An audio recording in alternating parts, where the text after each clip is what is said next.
At 98, Harold Garde is still filling his walls and those of collectors, galleries, and museums with bold and provocative paintings, even as he recovers from a fall. I want to toast to your health and your success and our friendship. Thank you for all of that. We first met Harold when he was in his mid-80s, and his work was beginning to capture the attention of curators everywhere.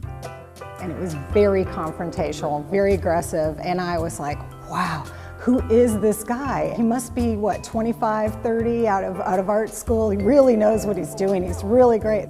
Over the past decade, Garde's desire to constantly evolve through creative risk-taking and his refusal to simply repeat what sells enhanced his reputation as a rebellious provocateur.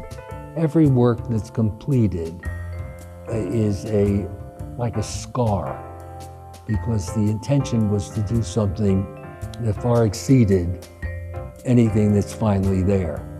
So even though I take pleasure in what I've done, I still have to feel maybe my best work is still to come. Maybe it'll still happen. Over the years, we've visited Garde at his home, and we've chatted with him at his openings at museums and galleries. He admits to enjoying his later-in-life acclaim, but only because it's a means to an end. If any of this helps me spend more time in the studio, that's what it's really all about. And but I love it. I mean, I love this kind of thing. I love it, the fact that the wine is good. Garde thrives on social connection, but he lives alone, and the isolation created by the pandemic was difficult. But as it has for decades, the war of art, the daily problem solving in his studio, has kept him stimulated and engaged.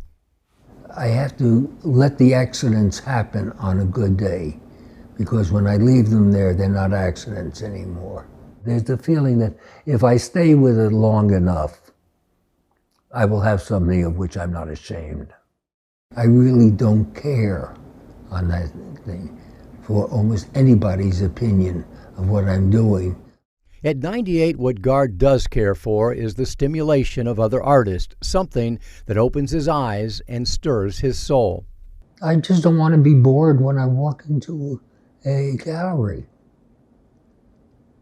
It's boring shit. I mean, it's just dull stuff. What keeps me going? I'm hoping that the next gallery I walk into would have something that will challenge me visually, and either with envy or respect. Maybe both. I want to feel the energy that comes with emotional honesty. I want to see the effort. I want to feel it. As Garde approaches 100 and flips through images of paintings that he's created over 7 decades, I had to wonder. Do you have a favorite period of your art career, Harold? Probably now. In a world in which we're led to believe that creativity and ability diminish with each passing year, Harold Garde continues to prove otherwise. That's finished. That's kind of my current pride and joy. I think that's a very good painting. I do too. What are you going to do with it? Hold on to it. I think that actually, well, on a good day, I think it belongs in a museum. And if he never picked up another brush, he finally acknowledges that his body of work is significant and consequential. There's enough there to be able to close the book and say this is it.